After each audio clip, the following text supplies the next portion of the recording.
तो बच्चा इसमें हम पढ़ाते हैं आपको किरचॉफ के नियम कर्णपुरियाटिक से।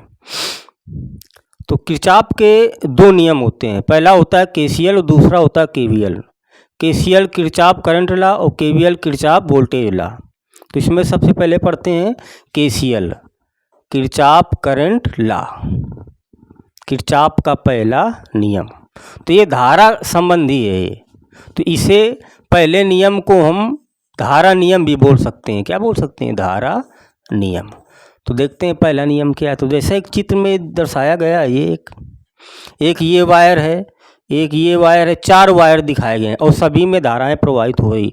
तो ये 4 वायर जो हैं देखो एक ही बिंदु से कनेक्ट है, तो इस बिंदु को हम क्या बोलते हैं? संधि बोल देंगे। क्या बोलेंगे? संधि बोलेंगे। संधि का मतलब होता है जहाँ बहुत सी धाराएं आ रही हैं या वहाँ से बाहर जा रही हैं, तो वो क्या हो गया? संधि हो गया। तो किरचॉफ का नियम क्या कहता है? देखो, जितना करंट अंदर घुसा उतना बाहर निकलेगा।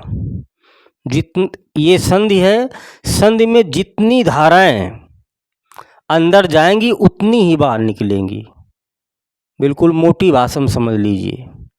यानी किसी जंक्शन यानी नोड पर, जंक्शन का मतलब संधि पर करंट ना पैदा होती है और ना खत्म होती है, बस आगे निकल जाती है।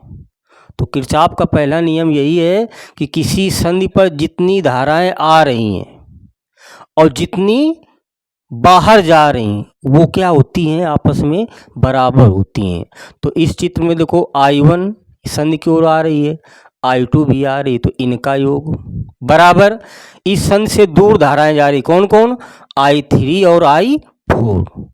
ये I4, तो I3 प्लस I4 यानी संधि की ओर आने वाली धाराएं बराबर संधि से दूर जाने वाली धाराएं। ये होता है करंट किरचॉफ लॉ, ये होता है। तो देखो, अगर I1 में 2 एम्पियर है, I2 में 3 एम्पियर है, तो यहाँ रख दिया I1 की जगह 2 और I2 की जगह 3, तो कितना हो गया? 5 एम्पियर। अब बाहर कितनी धाराएं जा रही? 4 और 1, देखो 4 और 1 यानी 5। तो संधि की ओर आने वाली धाराएं बराबर संधि से दूर जाने वाली धाराएं। ये होता है केसीएल किरचॉफ करंट लॉ। कर्णपुरियाटिक क्या है? अगर चौराहे में जितने लोग घुसे हैं तो उतने ही तो बाहर निकलेंगे, कोई गायब थोड़ी ना होगा।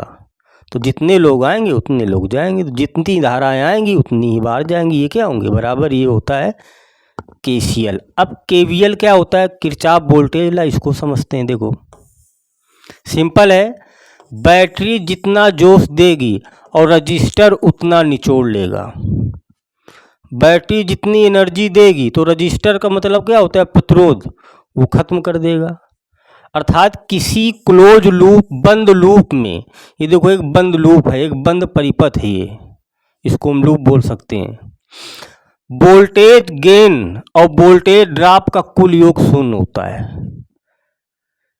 केवीएल ये कहता है कि अगर कोई बंद परिपथ है तो देखो इस बैटरी का वोल्टेज कितना है? 12 वोल्ट है। ये गेन कर रहा है, 12 वोल्ट की बैटरी है। इसका मतलब है कि इस परिपथ में वोल्टेज कितना होगा? 12 वोल्ट होगा। 12 वोल्ट सप्लाई होगा इस परिपथ में। अब इस परिपथ में रजिस्टर लगे हुए हैं, ये R1 लगा है, ये R2 लगा है, तो 12 वोल्टेज तो ये गेन कर रहा है। लेकिन जैसे आगे जाएगा वोल्टेज तो R1 6 ले लेगा, मान लेते हैं, वो R2 भी 6 ले लेगा, ख़त्म कर देगा। तो यहाँ टोटल कितना है? 12। 12 में 6 ये R1 ले लिया, 6 ये R2 ले लिया, क्या हो गया? ख़त्म हो गया पूरा, यानी 0 हो गया। यही है कि बैटरी गेन करती है कितना? 12 वोल्ट, लेकिन रजिस्टर R1 कितना ड्रॉप कर देता है? -6 वोल्ट, और R2 ड्रॉप कर देता है, ये भी तो माइनस इसलिए लगाया गया क्योंकि ये ख़त्म हो रहा है, या ड्रॉप कर दिया, इसने ले लिया। तो कुल योग क्या हो जाएगा? 12 - 6 बराबर 0। तो यही केवीएल का नियम है। कुल मिला के कर्णपुरियाटिक यही कि बैटरी ने जो दिया, कितना दिया? 12 वोल्ट दिया, और रजिस्टर ने जो लिया, और रजिस्टर ने कितना लिया है? 6 ले लिया। बैटरी ने 12 वोल्ट दिया और रजिस्टर ने 6 ले लिया, तो आखिर में हिसाब क्या हो गया? बराबर हो गया। तो यही होता है क्या? Kirchhoff voltage law.